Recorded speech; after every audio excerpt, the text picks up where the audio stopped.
Welcome back to another video, guys. As you can tell, I got a little delivery from MaXpeedingRods. They have sponsored me for this video.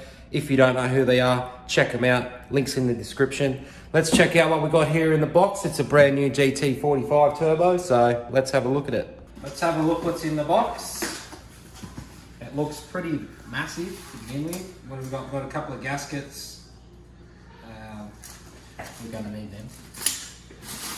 Open the box, and that is massive. Come and have a look. Look inside the box. Come over here. Alright, let's have a little breezer. Oh my god. That is massive.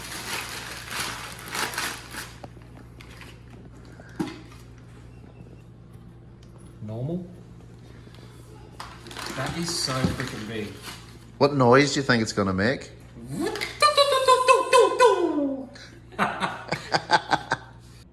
Straight out of the box, absolutely mint. I can't see any defects, nothing like that. Exactly what you would expect to get brand new out of the box. It's got a 4-inch intake on the front, which is like any GT45-82. And then it's got a 3-inch outlet, which is a little bit of a pain because I'm going to have to reduce that to fit my application, but I guess it's made that way because it's such a big turbo. The turbo is oil cooled only, which is absolutely fine for me. That's what I like. It's got the inlet there and the outlet there. Obviously this turbo will have to be clocked when we go to put it on the car. The exhaust side of things has got a massive rear housing. It is huge. I'm probably gonna have to look up the specs in a second and just find out exactly what that is.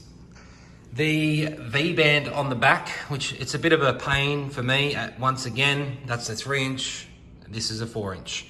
So I've gone out and I've purchased myself some V-bands. No, these did not come with the turbo. I bought these separately for my application, and we are going to have to weld a 3-inch V-band in there so we can use our exhaust on our car.